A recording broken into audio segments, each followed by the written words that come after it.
युग में मलिनता की प्रधानता रहेगी। शरीर अपवित्र,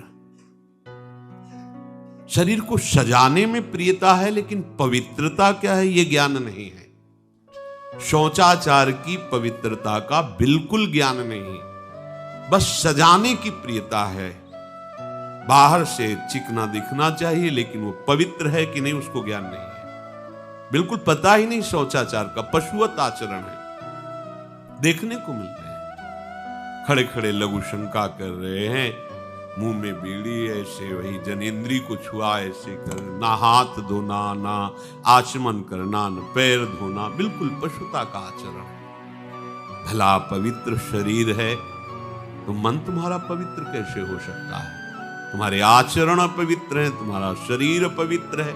शौच गए वैसे ही, जैसे हाथ धोया उससे साबुन बस ऐसे निकल पड़े, कपड़ा वैसे सब अपवित्र, पूरे घर में वो पूरा घर अपवित्र।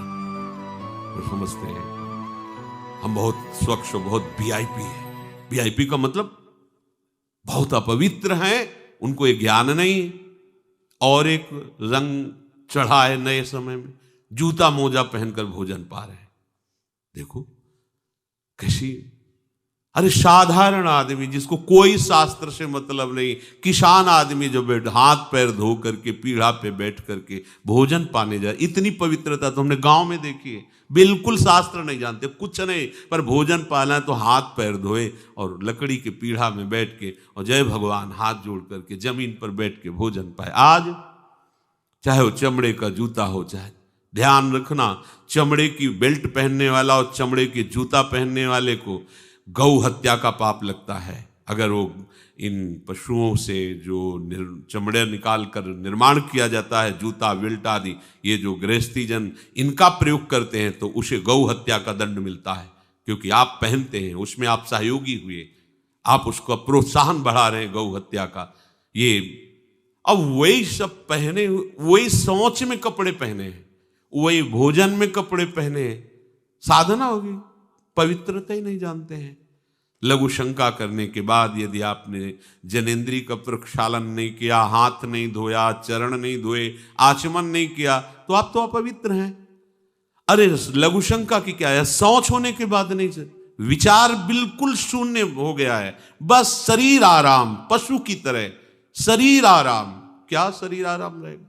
जब तुम्हारा शरीर अपवित्र है तो आचरण अपवित्र होंगे, तो पाप बनेगा, पाप से तुम्हें शरीर को दुख भोगना पड़ेगा। बिल्कुल समझ खत्म होती चली जा रही। कल केवल मल मूल मलिना, ये नाना प्रकार के पापाचरणों की जो हमारी प्रवृत्ति बढ़ती जा रही है, उसका कारण है खान पान अपवित्र, शरीर अपवित्र। हमने देखा है,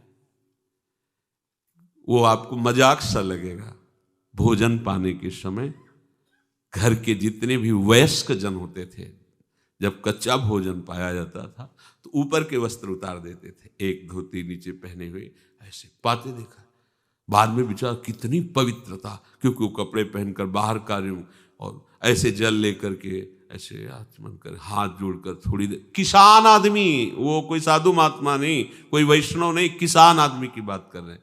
हाथ में जय बोल करके प्रभु की फिर प्रसाद पाए, जय हो भगवान आपकी। आज परोसने में अगर कहीं रोटी छू गई परोसने वाले को तो डांट लगती थी, पूरी रसोई जूठी करेगी, रख यही थाल, हाथ धो, दूसरी थाल मिला। आज उसी से अमुक ले रहा है, उसी से अमुक ले रहा है, उसी से अमुक ले रहा है, वो शराब पीने वाला है, मांस खाने वाला है, गंदे आचरण का, उसी से आप ले रहे हैं। बोले वो तो समाज में चलता है, समाज में तो समाज को लेके चलना ही पड़ेगा। भाई समझो, पवित्रता अति अनिवार्य है, इसे आप समझो। अगर आप अपवित्र पशुओं जैसे, तो आपकी बुद्धि भी पशुवत आचरण करेगी, आसुरी भाव को प्राप्त हो जाएगी।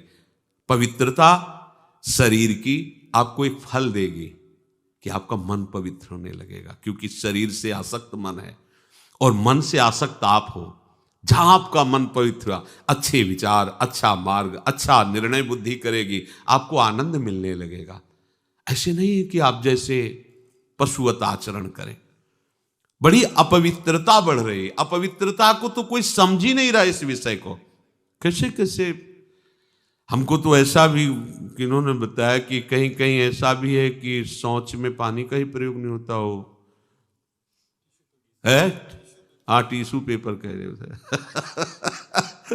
विचार करो यार, मतलब कहाँ पहुंच रहा है हमारा। वो कहते वीआईपी लोग हैं, वाह है ये वीआईपी लोग।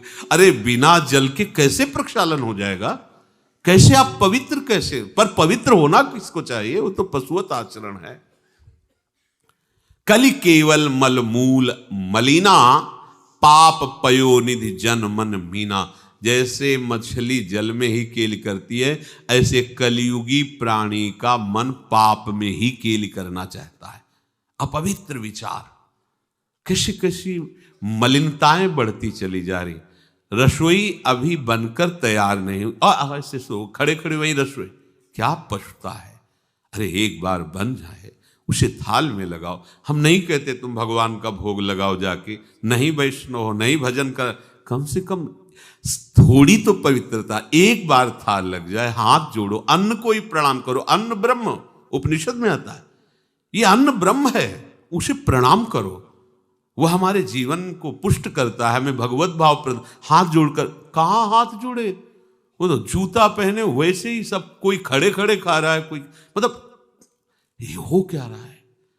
हमने देखा है पहले बारात आती थी तो पट्टियां बिछाई जाती थी, गोबर से जमीन लिपी होती थी, दो आदमी पात्र ले खड़े, सबके हाथ पैर धुलाए, सब बैठ गए, फिर सबको परोसा, माताएं मंगल गीत गा रही, परोसा जा, कितना पवित्र होता था। आज कोई ऐसा कमाई मिलेगा जो शराब न पिए हो, कोई ऐसा कमाई मिलेगा जो उद्दंडता न कर रहा। पशुता बढ़ रही ना, कैसे कल्याण का तो शब्द ही नहीं उनको कि कल्याण क्या, उनका यही कल्याण है, बस जनेन्द्री रसेंद्री की तृप्ति होती रहे, उतना ही वो सब कुछ समझते हैं। गोस्वामी जी कह रहे ये नाम काम तरु है, सब कामनाएं पूर्ण करने वाला है, और ये काल का भी काल है। देखो नाम अगर जिह्वा पे विराजमान है तो अपवित्र पवित्रो वा सर्वावस्थांगतोपि वह यह स्मरेत पुंडरीकाक्षम सवायाभ्यंतर शुचि। बाह्य और अभ्यंतर से पवित्र। पर यदि आपने सदाचार का पालन नहीं किया, शौचाचार का, तो नाम में रुचि होगी नहीं, ध्यान रखना। अगर कोई ऐसे नाम में रुचि, जब मनाया मुझ उठाया, जब मनाया, कैसी कैसी पशुता है, चिड़िया की तरह चुनते रहते हो। अरे एक बार, दो बार, तीन बार एक अपने भोजन का समय निश्चित करो, थोड़ा शांति से बैठकर भगवत भाव में आकर तब भोजन पाओ, वैसे ही आपका भाव बनेगा जैसा भोजन आपका है। पाते समय जिन भावों से आप युक्त हैं, लोग चिंतित रहते, परेशान रहते, क्यों? क्योंकि भोजन पाते समय परेशान थे, तो अब वो भोजन का जो रस है ना, वो केवल परेशानी पैदा करेगा। मान लो हमारी बात, ये निश्चित बात, भोजन के समय सारी चिंताओं को छोड़ो, आनंदमय होकर भोजन, प्रसाद में भगवत भाव से पाओ, वो भोजन ऐसी बुद्धि पैदा करेगा, आप आनंदित रहोगे।